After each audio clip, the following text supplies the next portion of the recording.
Bonjour, bienvenue sur TV78 et Radio Sensation Yvelines pour ce nouveau débat en vue des élections municipales. Les électeurs ont rendez-vous aux urnes les 15 et 22 mars prochains. Nous accueillons pour cette émission les candidats de la commune de Coignères au 22 février, jour d'enregistrement de cette émission. Ils sont officiellement déclarés et vont débattre de leur programme en plateau. Et je rappelle que pour ces débats, les temps de parole seront chronométrés et s'afficheront régulièrement au cours de cette émission. Et je précise aussi qu'un tirage au sort a été effectué pour permettre et déterminer lequel de ces candidats allait s'exprimer en premier. Et c'est vous, Xavier Girard, bonjour. Bonjour. Qui allez commencer ce débat. Vous êtes cadre du secteur automobile, vous êtes la tête de liste de Coignères Avenir, une liste sans étiquette. En décembre 2018, vous étiez en 25e position sur la liste du même nom qui était portée lors d'une municipale partielle, candidature menée à l'époque par Ali Bousselam, ancien maire adjoint. Pourquoi être candidat tête de liste et pourquoi vous choisir ? Vous avez une très bonne question, mais je vous remercie de l'invitation. Je salue Monsieur Fischer ici présent. Je pense que c'est nécessaire de revenir sur ma candidature de façon relativement importante dans cette émission, puisque clairement, je suis un nouveau candidat sur une nouvelle liste, puisqu'elle n'a que 18 mois d'existence, Coignères Avenir. Donc, pour ma part, effectivement, je suis cadre dans le service automobile. Ça fait 11 ans que je suis sur Coignères. C'est dans le cadre d'une mutation professionnelle. J'ai choisi Coignères dans les 5 villes que me proposait mon employeur parce que la ville m'a beaucoup plu. C'est une ville atypique. Ça m'a plu le côté environnemental, le côté commerce et le côté service avec les écoles à proximité. C'était une ville vraiment attrayante. J'y étais, mais elle est toujours attrayante. Et ce qui s'est passé, c'est qu'en avril, je m'intéressais de relativement loin de conditions politiques. Il s'avère qu'en avril 2018, il y a eu un projet de fusion avec Morpa.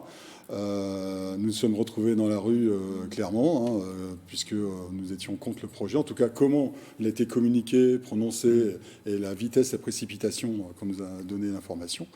Donc au mois de mai, ce projet a été retiré. Entre deux, Coignères Avenir s'est fondé, donc c'était au départ l'affront de la majorité municipale. Je me suis fait approcher par les frondeurs, une fois, 2 fois, 3 fois. En septembre, ils sont venus me voir pour dire qu'il y avait des élections et qu'ils souhaitaient me voir sur la liste électorale par rapport à ce que je pouvais apporter à la liste. Donc je me suis laissé convaincre par rapport à leur discours. Donc j'ai incorporé à la 25e place, comme vous l'avez précisé, cette liste. Bon, il s'avère qu'on se sommes bien comportés puisqu'on s'est retrouvé en seconde position derrière la liste de M. Fischer, donc à 42%. C'est plutôt très honorable pour une liste qui n'avait aucune existence quelques mois avant. On a continué à travailler sur Coignères Avenir avec 5 conseillers, puis 4, puisque M. Ali Bousselam nous a quittés pour raisons personnelles. On va être très clair là-dessus. C'est juste que vous êtes à 2 minutes de temps de parole, mais allez-y. Aucun souci. Je souhaite prendre la parole parce que, clairement, en tant que nouveau candidat, je ne suis pas connu de beaucoup de Coignériens encore.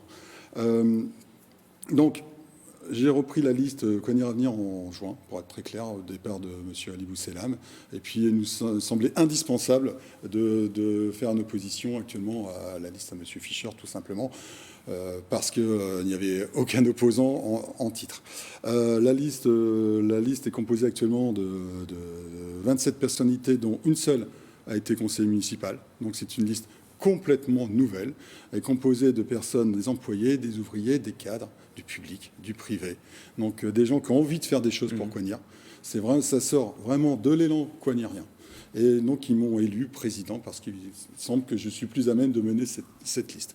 Voilà pourquoi clairement je suis candidat. Voilà, parce que des Coignériens me l'ont demandé. Ils ont demandé que la voix des Coignériens soit représentée suite au mouvement de rassemblement populaire qui est eu au mois d'avril. On peut dire, maintenant on appelle ça un ralliement d'initiative citoyenne. Voilà, je suis le candidat de ce mouvement populaire. Mot d'introduction également pour vous, Didier Fischer, bonjour. Bonjour. Vous êtes maire sortant de Coignères sans étiquette. Vous avez été élu en décembre 2018 lors d'une élection partielle rendue nécessaire après la démission de Jean-Pierre Sevestre et de plusieurs autres élus. Tête de liste pour ce scrutin d'un élan durable pour Coignères. Même question que pour Xavier Girard, pourquoi être candidat et pourquoi vous choisir à nouveau pour cette élection ? Écoutez, ma candidature s'inscrit dans un contexte qui avait été déjà un contexte particulier lors de l'élection de décembre, puisque, comme l'a rappelé M. Girard, que je salue bien entendu ici, en face de moi sur ce plateau, nous étions dans une situation quand même de crise politique importante sur la ville de Coignères liée à la fusion. Et c'est vrai que j'avais été moi-même à l'initiative du collectif qui avait en quelque sorte mené cette lutte contre la fusion. Contrairement à ce que dit M. Girard peut-être là, sur ces questions de fusion, moi j'étais intrinsèquement contre avec des arguments, pas seulement sur la forme, mais sur le fond. Les Coignériens allaient souffrir de cette fusion. Il ne faut pas oublier non plus que c'était quand même 65% d'augmentation de la taxe foncière, la fusion avec Maurepas. C'était devenir un quartier de Maurepas. Une ville comme Coignères se pense comme un village et a une histoire. Et c'était cela qu'on niait dans le cadre de la fusion. Et c'est pour cela que je me suis dressé, effectivement, contre cette fusion. Alors, évidemment, j'ai été élu. Je pense que les Coignériens ont constaté, en effet, je dirais, ma bonne foi et, je dirais, ma détermination dans ce domaine-là. Ensuite, je n'étais pas un inconnu, dans la mesure où cela faisait quand même une bonne dizaine d'années que je vivais à Coignères. Je suis arrivé à Coignères en 2007, en septembre 2007, et très vite, je me suis impliqué dans la vie politique coignérienne en tant qu'un des leaders, en effet, de l'opposition à l'époque à M. Pailleux et ensuite à M. Sevestre, et à plus forte raison, évidemment, au moment de la fusion. Mais une opposition qui a toujours été, je dirais, courtoise et, comment dire, une opposition constructive. On s'est toujours inscrit avec mon groupe dans une opposition constructive, dans le fait de proposer, quand on n'était pas d'accord avec quelque chose, eh bien on proposait autre chose. C'est dans cette logique-là, finalement, que naturellement, j'ai été amené au mois d'octobre-novembre à déposer ma candidature et à être candidat donc à cette élection partielle. Et c'est vrai que le sort des urnes a été une victoire. Aujourd'hui, il faut poursuivre cet élan. On avait fait la promesse aux Coignériens de ramener la sérénité en ville. Je pense qu'aujourd'hui, cette sérénité, elle est retrouvée.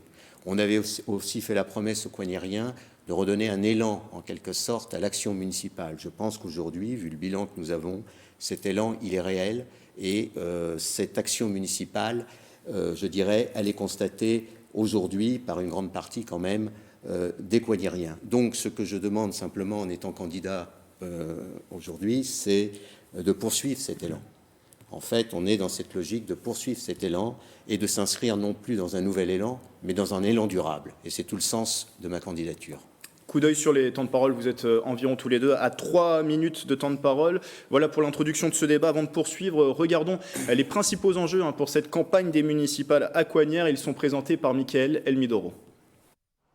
Coignères, une commune de moins de 4500 habitants avec une double identité urbaine et rurale. C'est dans cette optique que la ville souhaite intégrer le parc naturel régional de la Haute-Vallée de Chevreuse. Coignères pourrait avoir un statut de ville-porte en 2023. Intégrer le PNR permettrait de valoriser son patrimoine et notamment son église ainsi que ses espaces naturels. Autre enjeu, la destruction du silo aux abords de la résidence des Acacias du centre commercial. Le silo servait de parking mais il a été muré par le bailleur en 2012. Les voitures ne pouvaient plus s'y garer. Conséquence, le quartier manque de places de stationnement. La structure devrait être démolie dans les prochains mois pour aménager un parking et un square. Deux zones commerciales sont également à repenser, les portes de Chevreuse et le forum JB. Le secteur est au cœur d'une étude globale de l'agglomération de Saint-Quentin-en-Yvelines pour redynamiser cette zone commerciale avec celle de Paris-Ouest à Maurepas. Une zone commerciale traversée notamment par la Nationale 10, comme pour la commune de Trappes, l'axe coupe la ville en deux. Une réflexion devrait être menée sur la requalification, une rénovation du carrefour de la Malmedonne et notamment à l'étude. Elle concernera Coignères, La Verrière et Maurepas. Enfin, Coignères a intégré Saint-Quentin-en-Yvelines en 2016. Elle doit aujourd'hui imaginer ses futures collaborations avec les communes de cette agglomération. Ces dernières années, la ville a abandonné son projet de fusion avec Maurepas en 2018. Coignères a également mis fin à la police municipale avec Maurepas après 1 an d'existence. Et la commune n'a pas intégré le projet de centre aqualudique avec Maurepas et Elancourt. Voilà pour ces enjeux dont nous allons aborder une grande partie dans ce débat. Premier thème, c'est la préservation de l'environnement et du cadre de vie. Coignères, c'est une commune de près de 4400 habitants, à cheval entre l'urbain et aussi avec cette grande zone commerciale qui se partage avec Paris-Ouest et aussi la campagne. Les habitants sont attachés à préserver l'identité de ce village de Coignères. On l'a vu lors du projet de fusion avorté avec Morpa, vous l'avez évoqué. Il y a une grosse opposition au sein de la population et qui a conduit indirectement à ces élections partielles de novembre et de décembre 2018. Didier Fischer, souhaitez-vous voir entrer sur cette thématique de l'environnement la commune dans le parc naturel régional de la Haute-Vallée de Chevreuse? Coignères pourrait avoir un statut de ville-porte à partir de 2023. Est-ce que c'est un levier intéressant, le fait d'intégrer ce parc pour préserver justement ce cadre de vie, cet environnement à Coignères? Bien sûr, c'est même essentiel d'intégrer le parc. On est dans une logique, en effet, territoriale même. Coignères est aux portes du parc naturel de la Haute-Vallée de Chevreuse. Que Coignères devienne une ville-porte ou même que Coignères intègre le parc. Parce que l'idée est peut-être de devenir une ville-porte d'ici 2023, mais entre 2023 et 2026, vous avez la révision de la charte du PNR, et cette révision de la charte peut nous amener en effet à proposer notre candidature en fait pour intégrer le parc naturel de la Haute-Vallée de Chevreuse. Ville-porte, on précise, c'est un statut intermédiaire? C'est un statut en effet intermédiaire qui donne quelques avantages évidemment à la commune.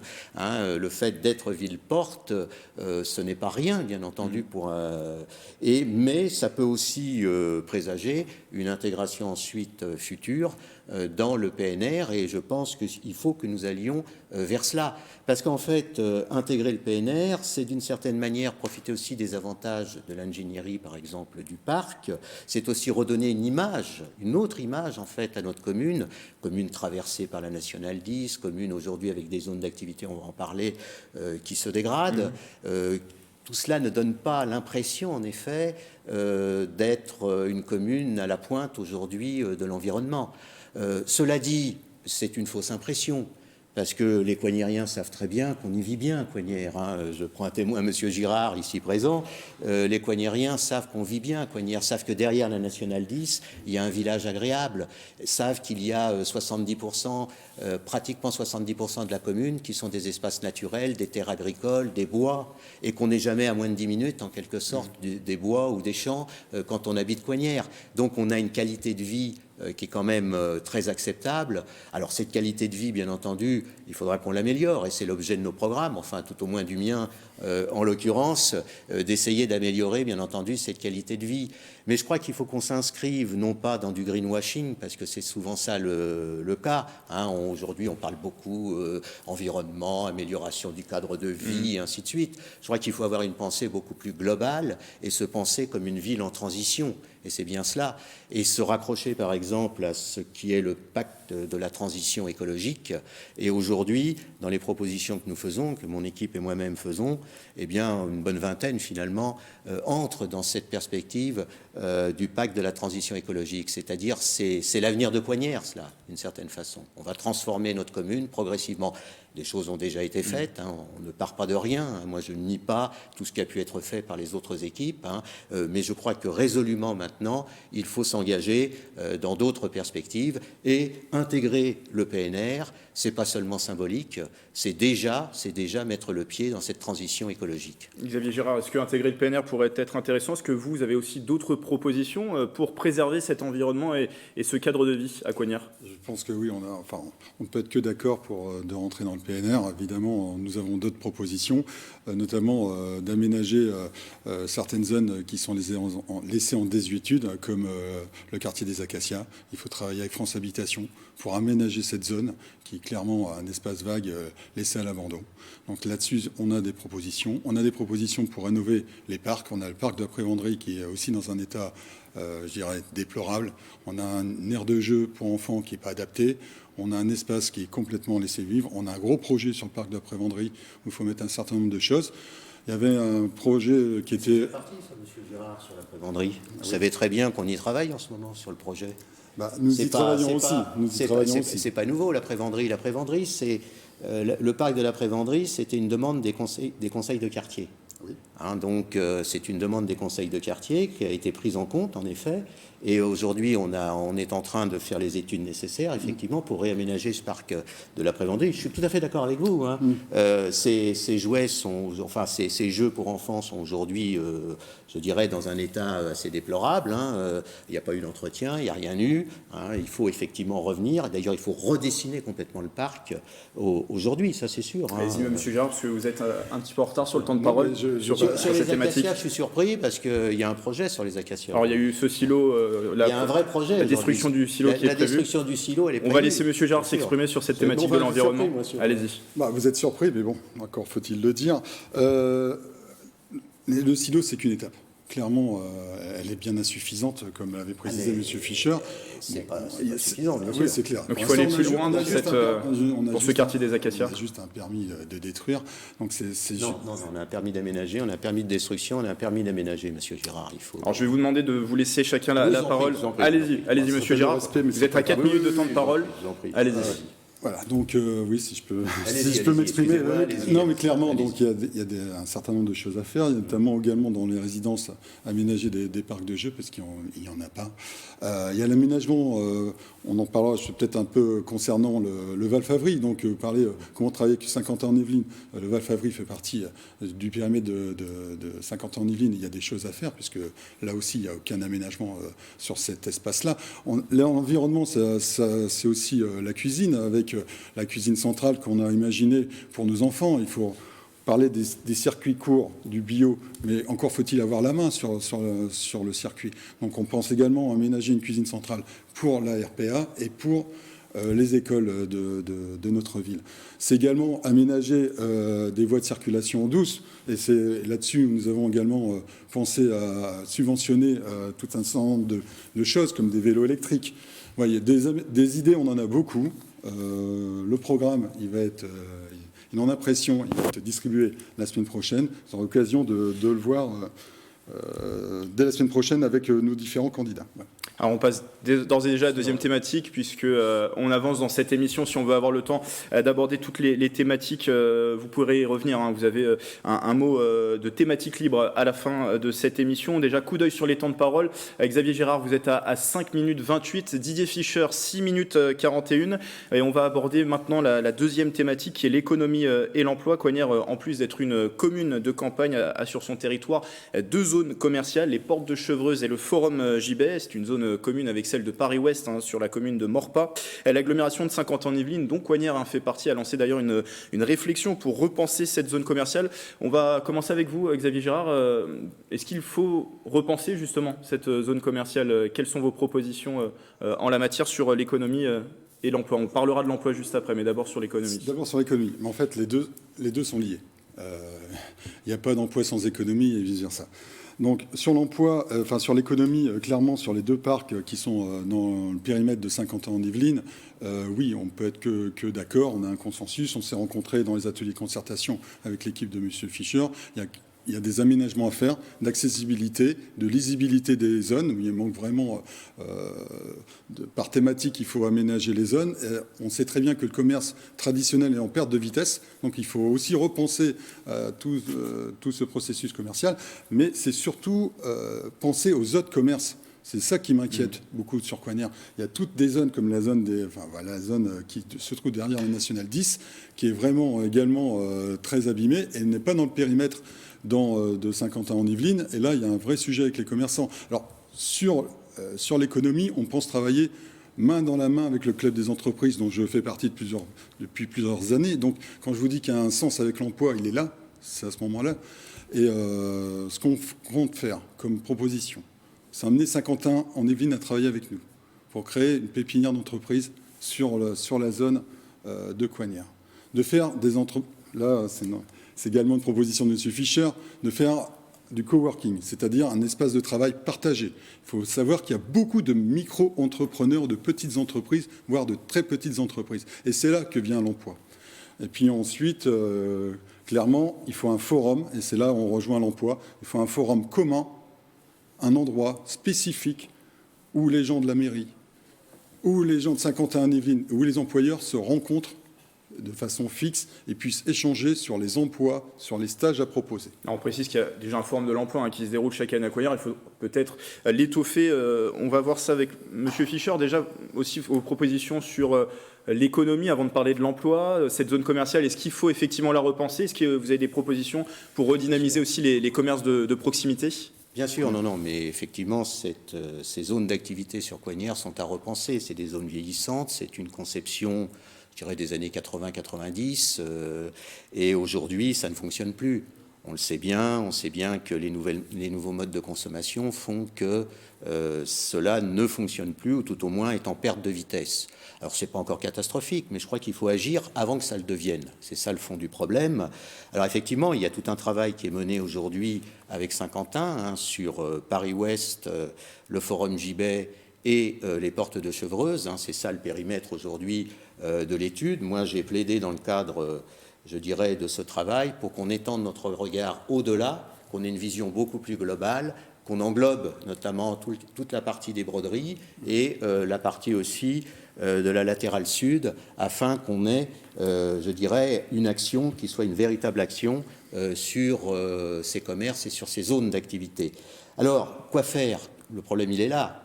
Qu'est-ce que l'on propose? Qu'est-ce que l'on va faire sur ces zones d'activité? Il faut repenser la manière je dirais, la manière de vivre dans ces zones d'activité. En fait, il faut reconstruire la ville sur la ville. Il ne faut plus penser en termes de zones. Aujourd'hui, c'est fini, ça.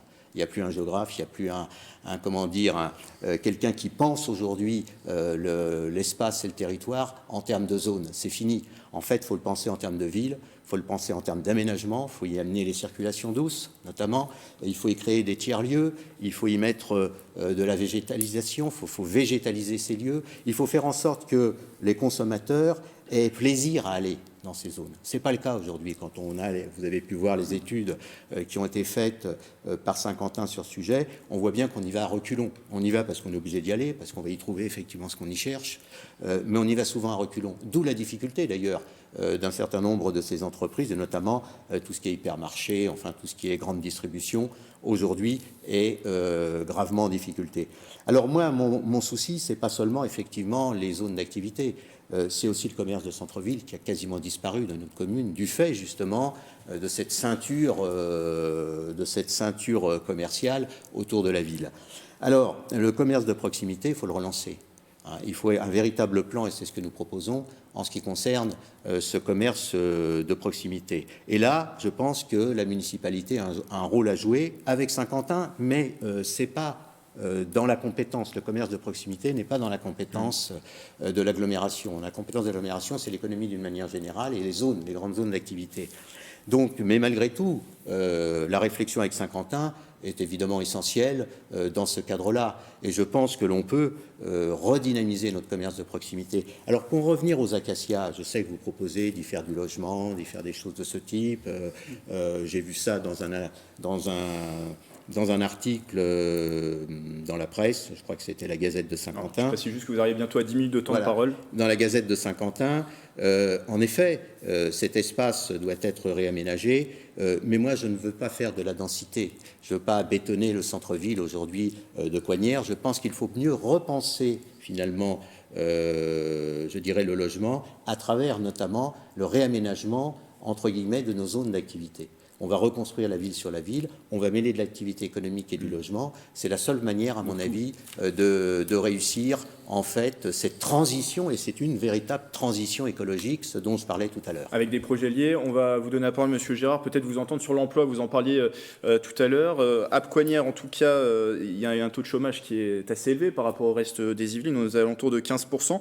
Comment le faire baisser? Vous parliez tout à l'heure davantage de collaboration, peut-être avec l'agglomération de Saint-Quentin en Yvelines. Oui. Ça va faire la transition avec notre thématique qui va venir juste après. Je vais revenir sur un point de M. Fischer, il est hors de question de bétonner le centre-ville. Enfin, je pense que là, il y a un quiproquo. Clairement, il faut repenser. Je ne sais pas, on n'a pas encore votre programme, alors, mais vous êtes exprimé dans la presse en disant on va construire du logement à cet endroit-là.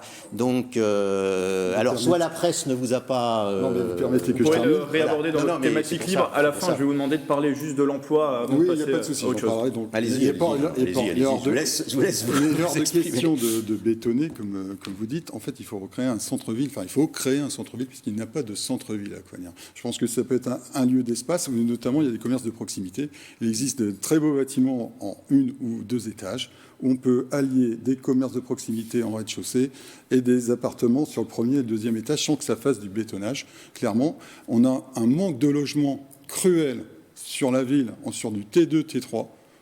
On n'a pas du tout ce genre de logement sur Coignard. Du coup, les jeunes ménages ne viennent pas s'installer à Coignard. Ça pourrait être une solution. Et également le quartier de la Gare. Vous pourrez le réaborder si vous voulez à la fin de cette émission. Je vais vous demander l'économie et l'emploi. Ce qui concerne l'économie et l'emploi. Très clairement, il y a beaucoup d'emplois atypiques sur la ville. Je pense qu'il y a beaucoup de métiers inconnus également par les concitoyens. Quand vous discutez avec les commerçants, donc je fais partie, très clairement, dit Xavier, je ne te propose pas tel emploi ou tel emploi, parce que clairement, je ne trouverai pas.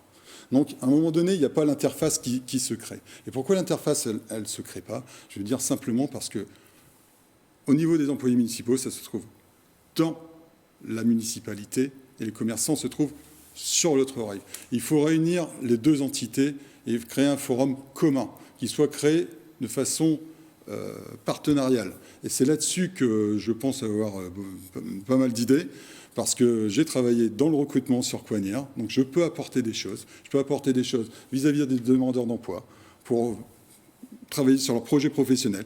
Je peux apporter des choses auprès des commerçants pour associer ces projets avec leur réalité du terrain. Et ça commence également par les stages. Voilà, je suis papa, mes enfants font des stages, c'est très difficile de trouver des stages. Si vous n'avez pas un carnet d'adresses, c'est quasiment impossible. Voilà, je vous dis les choses. Si vous ne connaissez pas le monsieur qui connaît. Et donc là-dessus, là-dessus, il est possible également de trouver des solutions. Il y a beaucoup d'entreprises qui recherchent aussi des stagiaires, et c'est le premier pas vers l'emploi. Voilà. Didier Fischer, vous, votre position, vous avez lancé une réorganisation du service d'aide à l'emploi. Tout à fait. Il n'y avait rien, il faut être clair. En ce qui concerne l'emploi sur Coignard, quand on est arrivé, il n'y avait quasiment rien. Il n'y avait aucun lien d'ailleurs avec les entreprises. Ça aussi, c'est un vrai souci. Et là, je rejoins M. Girard. C'est évident qu'il faut travailler main dans la main avec les entreprises. Et une idée de forum, effectivement, est plutôt une bonne idée. Je veux dire, en ce qui concerne le lien que l'on peut avoir avec le milieu économique local, et pas seulement local d'ailleurs. Il faut le penser à l'échelle, à mon avis, au moins de l'agglo. Au moins de l'agglo. Alors, c'est dans cet esprit-là qu'on travaille depuis le mois de décembre. Il ne faut pas penser qu'on est complètement à côté des réalités économiques et de l'emploi de notre commune. On y vit depuis un moment, on sait comment les choses se passent. Moi, j'ai trouvé une situation qui était quand même assez catastrophique dans ce domaine-là. Il faut quand même rappeler, Coignard, c'est une ville de 4400 habitants où il y a 5500 emplois, en fait. En fait, il ne faut pas non plus oublier cela. Et on pourrait se dire, finalement, les Coignariens trouvent tous l'emploi dans le secteur. Ce n'est pas vrai. 15% de nos concitoyens sont aujourd'hui au chômage. Donc, il y a un vrai problème. Et c'est pour ça qu'on a mis en place un véritable service de l'insertion professionnelle. C'est pour ça que je suis allé rechercher des professionnels pour faire ce travail. Et aujourd'hui, ça fonctionne. On suit plus d'une centaine de personnes et on a du retour à l'emploi. On commence à avoir des liens de plus en plus solides avec les entreprises et le tissu économique local. Et ça commence à fonctionner vraiment. Et j'ai une adjointe justement à l'économie et à l'emploi, Florence Coquart, qui a travaillé chez Bouygues, qui je dirais, a tout un parcours en fait intéressant au niveau de l'entreprise et qui fait ce travail aujourd'hui et qui le fait plutôt bien. Et on va continuer, bien entendu. Notre proposition, c'est d'accroître évidemment cela, c'est d'améliorer encore les relations avec le milieu local, avec le tissu économique local, afin d'être plus performants, évidemment, pour nos demandeurs d'emploi. Alors, on arrive déjà à 30 minutes d'émission. On ne va pas avoir malheureusement le temps d'aborder le dernier thème qui était Coignard dans 50 ans en Yvelines. Je rappelle que Coignard a intégré cette agglomération de 50 ans en Yvelines. On en a parlé au cours de ces débats. En 2016, on fera un dernier tour de table. Alors, je rappelle juste les temps de parole. 12 minutes 27 pour Didier Fischer. Xavier Girard, vous êtes à 9 minutes 28. Donc, vous aurez un peu plus de temps pour conclure ce débat. Libre à vous d'aborder la thématique de votre choix. Vous pouvez aborder cette thématique de Coignard dans 50 ans en Yvelines, revenir sur une thématique qui a été abordée au cours de ce débat, ou tout simplement quelques mots de conclusion également. On va commencer avec vous, Xavier Girard, pour cette conclusion du débat. Allez-y. Voilà, donc il y a eu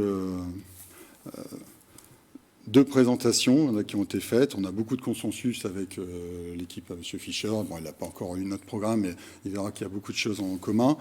On a une différence sur la vision. Dans son programme, c'est un choix qu'a fait M. Fischer et sa liste. C'est un programme sur 6 ans. C'est un programme où, à chaque page, je m'engage sur 6 ans. Donc, c'est un contrat social et j'entends son choix. On a opté pour une vision plus large sur parfois 2 à 3 mandatures sur des projets plus fondateurs. Bon, ça, c'est un choix que nous avons fait. Sur les 65 mesures que nous allons mettre en place, je pense qu'il y en a une trentaine en commun. Je pense que les sujets qui n'ont pas été évoqués, notamment le Carrefour Malmedon, la zone commerciale, on est d'accord sur le sujet. On travaille en commun avec M. Fischer et ses équipes là-dessus. Il n'y a pas de problème. Sur l'histoire de l'environnement, sur l'environnement, c'est vraiment un sujet qui tient à cœur tous les coignériens. On se retrouve d'accord sur le PNR. On propose des actions de prévention. On propose également des actions par rapport à la sécurité domestique des enfants. Voilà, on veut créer un service civique par rapport à ça. Au niveau du bétonnage, non, il n'y aura pas plus de bétonnage sur la ville. On veut créer un cœur de ville qui n'existe pas. On a une population vieillissante sur le centre-ville. Il nous semble nécessaire de faire en sorte qu'il y ait des commerces de proximité.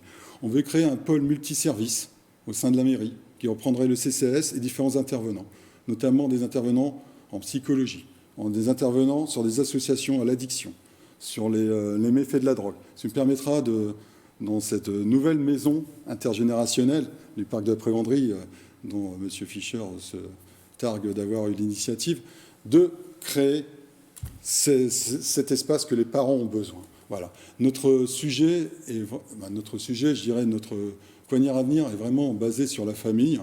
Donc, on va énormément insister sur le programme. Pardon. Je vais vous laisser terminer. Je vous laisserai. Juste une précision. Vous parlez du parc de la Prévenderie, une maison du parc de la Prévenderie. Non, une maison intergénérationnelle. Oui, mais vous parlez du parc de la Prévenderie avec une maison du parc de la Prévenderie, vous avez dit. Non, une maison intergénérationnelle. C'est juste une précision. Non, voilà, c'est juste. Voilà, c'est pas pour vous. Non, mais la maison intergénérationnelle que vous aviez parlé, l'idée, c'est de la créer au niveau du parc de la Prévenderie. C'est faire dans le parc de la Prévenderie la maison. Voilà, tout à fait. Ah bon. Non, mais terminé, les coignériens... voilà. Non, mais c'est ce que je voulais vous faire dire, parce que je ne comprenais pas. Dans le parc de Prévenderie. Dans le parc de la Prévenderie, bien. Voilà, mais écoutez, c'est un choix. Ah non, mais c'est un choix. Vous êtes libre. On va laisser M. Gérard conclure. Oui, non, mais allez-y. Non, mais je voulais juste comprendre. Voilà, donc il y a la rénovation, vous avez bien compris, du quartier des Acacias qui nous paraît très important. Et donc ce pôle multiservice, il y a également tout ce qui est portail pour les parents au niveau portail citoyen, portail famille, puisqu'on a un site internet qui date des années 90-2000, qui n'est plus du tout adapté aux besoins des parents. On a aussi l'idée que pour la garde des enfants, ça ne soit pas un choix financier, d'aider les parents à avoir le mode de garde qu'ils choisissent, subventionné par la mairie pour que ce soit la crèche privée, la crèche publique ou les assistantes maternelles, on se retrouve avec la même main au portefeuille. Voilà. Donc on a un projet citoyen qui a été monté par des citoyens de Coignard, aussi modestes que soient-ils. Beaucoup de gens sont nouveaux dans notre liste. Beaucoup de gens ont beaucoup d'idées pour avancer. Voilà. Donc c'est un citoyen qui vous parle ici à la charge des citoyens de Coignard. Merci. Monsieur Fischer, pour terminer, vous aviez beaucoup d'avance dans ce débat. On va vous laisser 30 secondes pour conclure, pour équilibrer plutôt ce débat. Vos mots de conclusion pour ce débat. En 30 secondes, c'est difficile. Mais attendez, mais pour respecter l'équité entre les candidats. Un tout petit peu plus de 30 secondes et vous accorderez un reportage à Monsieur Girard si vous voulez par la suite. Tout d'abord, Monsieur Girard, vous êtes un citoyen, mais je suis aussi un citoyen. Il faut voir les choses aussi comme ça. Nous sommes en République, nous sommes tous des citoyens. Ma liste est aussi citoyenne que la vôtre. J'ai personne d'encarté, je dirais, dans des partis politiques. Je ne suis moi-même pas encarté dans des partis politiques. J'ai eu un passé politique, bien sûr. Je suis un homme de gauche, Monsieur Girard, et ça, tous les coignériens le savent. Je n'ai jamais menti sur mon parcours politique. En revanche, ma liste, elle est aussi citoyenne que la vôtre. Elle s'est faite aussi avec les coignériens, et elle s'est faite depuis des années avec les coignériens. Alors moi, je voudrais simplement revenir pour conclure. Je vous laisse 20 secondes, sinon on va vraiment dépasser énormément. Pour conclure, Sur le fait que moi je veux redonner un élan aussi culturel à Coignières, un élan culturel et associatif. On mettra en place un service dédié aux associations, justement, un véritable service dédié aux associations. On fera en sorte que l'espace d'Audet soit beaucoup plus tourné vers la ville qu'il ne l'est à l'heure actuelle. On envisage la création d'un deuxième lieu culturel, associatif, et qui sera géré de manière participative. Vous voyez, la citoyenneté, elle est là aussi, sera gérée de manière participative par les associations. Et puis on mettra en place aussi un véritable pass culture. Voilà un peu quelle est notre perspective, bien entendu, en ce qui concerne Coignières. Ensemble, je dirais, choisissons de continuer cet élan que nous avons commencé à donner au mois de décembre 2018. Et alors, on va arrêter là ce débat. Il y a environ 1 minute 30 de différentiel. Non, je préférais garder mon 1 minute 30 si c'est possible. Allez-y. Voilà, donc au niveau de la culture, elle ne sera pas laissée à l'abandon avec notre liste. L'idée, c'est de créer vraiment un pôle culturel à l'Espace d'Audet, de rassembler toutes les associations. C'est ce que nous ferons, monsieur. Pour l'instant, c'est bien. Pour rééquilibrer, s'il vous plaît, monsieur Girard. Non, monsieur Girard. mon projet. Pour rééquilibrer, pour l'instant, ce n'est pas le cas, monsieur Fischer. Pour l'instant, ce n'est pas le cas. Voilà. Mais c'est ce que nous ferons aussi. Trouvez-vous normal Gérard, que l'école de allez-y. danse fasse... Non, mais attendez. Monsieur Fischer, vous êtes déjà très en avance. C'est le bilan des équipes passées, ça. Ah C'est non, pas notre bilan. maintenant. Oui, mais Écoutez, on tous se les laisse parler, vendredis, sinon tous les j'arrête vendredis, ce les débat, enfants, s'il vous plaît. les monsieur enfants. Girard. C'est le bilan des équipes passées, Non, tout ça. écoutez, Monsieur Girard, c'est le bilan des équipes passées. Moi, je parle de maintenant, de cette Oui. semaine, de Oui. la semaine dernière, de la semaine précédente, où vous étiez maire. Comment ? Non, très clairement. Moi, ce qui m'ennuie beaucoup avec l'équipe à M. Fischer, c'est parfois le fait de ne pas mettre les bonnes choses aux bons endroits. Il y a des écoles de danse, il y a des écoles de théâtre. Parfois, elles n'ont pas accès à l'espace d'Audet, parce que ça ne satisfait pas actuellement le directeur de l'espace d'Audet. C'est juste... Le problème n'est pas là, monsieur. Non, mais c'est juste inacceptable. Mais si, bien sûr. Vous voulez des exemples Écoutez, ou pas le débat ne s'arrêtera pas là, on l'a compris. On va regarder une dernière fois les temps de parole, monsieur Fischer. Désolé. On va arrêter. C'est la politique. C'est la politique de l'équipe précédente, tout ça. Et c'est S'il vous plaît, contre ça qu'on est en monsieur train de Fischer. lutter aujourd'hui. Alors, On laisse 30 secondes vraiment de conclusion et on arrête ce débat, s'il vous plaît. Allez-y, pour vraiment rééquilibrer, monsieur Gérard. Bon, pour terminer, donc Pour terminer, quelques mots de conclusion. ma Allez-y. candidature, donc, je ne reprendrai pas le terme qui a été employé, ma candidature est une candidature populaire des gens de Coignières, tout simplement. Et j'espère qu'ils vont nous faire confiance. Nous continuerons la continuité du service de M. Fischer, il n'y a aucun souci là-dessus. Nous apporterons beaucoup de choses nouvelles et on les attend donc à notre prochain débat public mardi 10. Voilà. Voilà, merci à vous deux. On regarde une dernière fois les temps de parole qui se sont rééquilibrés avec cette dernière prise de parole. Le débat touche à sa fin. Débat à retrouver, je le précise en replay, sur tv78.com et sur notre application mobile et également en podcast audio sur Radio Sensation. Yveline, les débats du scrutin des municipales continuent sur les antennes de TV78 et de Radio Sensation. Yveline.